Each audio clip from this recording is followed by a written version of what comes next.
Hello, everybody, and how's everybody doing? This is Seth May, aka Seth Marie, here at African American Culture Museum in Ohio.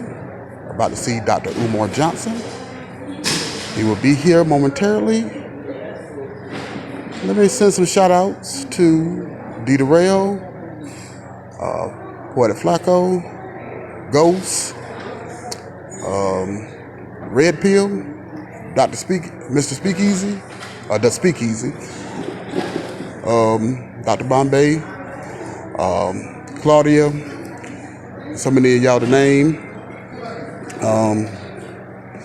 and other Dr. Umar Johnson supporters.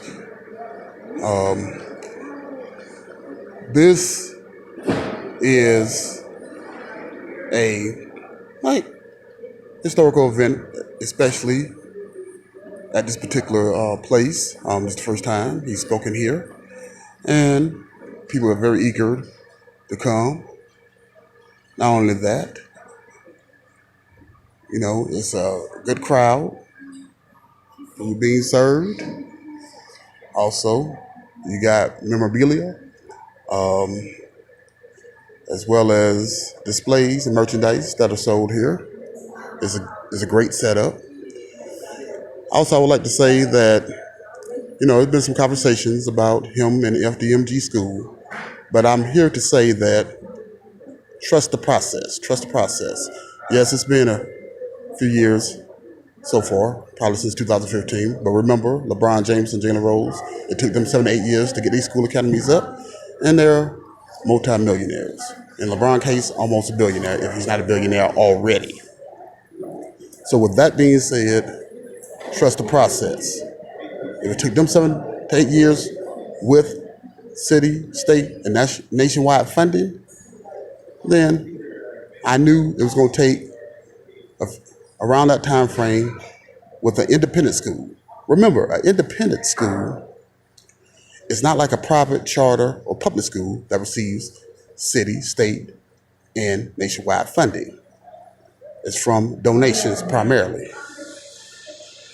So, with that being said, you got to be patient, and it's for his donors anyway, and people that believe in his mission, not for no haters. And we must understand that. Dr. Johnson makes a live nearly every other day, and he explains at least once a week the process of the schools, it is 4 buildings, but the process of the Frederick Douglass, Marcus Garvey School. But if you want to be purposely ignorant, then he's not doing nothing. But if you looking at things from a logical perspective, then you know it will take time to build a school of that magnitude, an independent school. Now, there's been a few schools out there,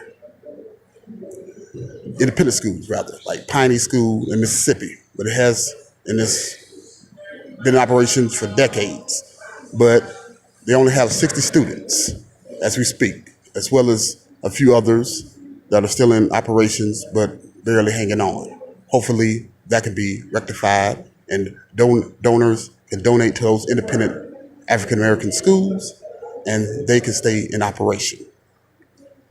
If you receive public funding, remember this. Public funding, they can shut down your school for anything. They can tell you who, what, when, where, and how to teach, what to teach, how to teach, what curriculum to follow, and sometimes who can attend your school. But if you're independent, it means just that, independent. It's yours. And you set the guidelines and the curriculum. So if we being honest about everything, then we should understand that an independent school is not like a public, private, or charter school that receives funding from the state and the nation.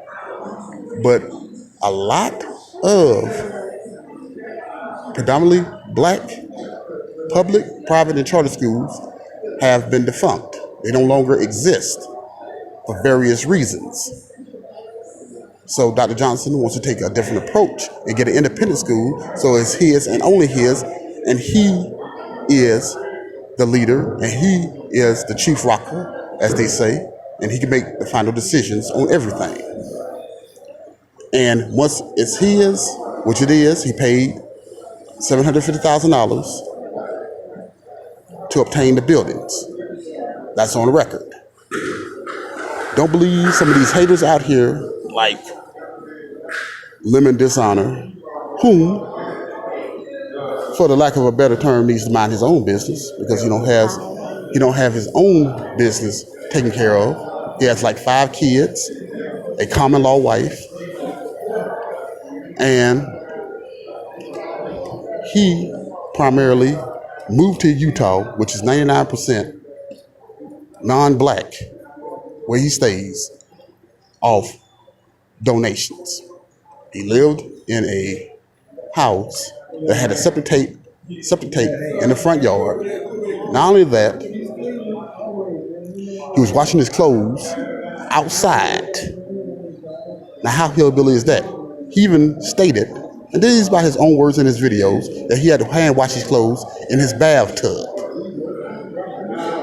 Since 2009, he has been on YouTube, at least since 2009. Him and Dr. Johnson started around the same time, 2009. I seen Dr. Johnson in 2009 at the Black and Noble bookstore in Philadelphia when he was a guest with Professor Griffin.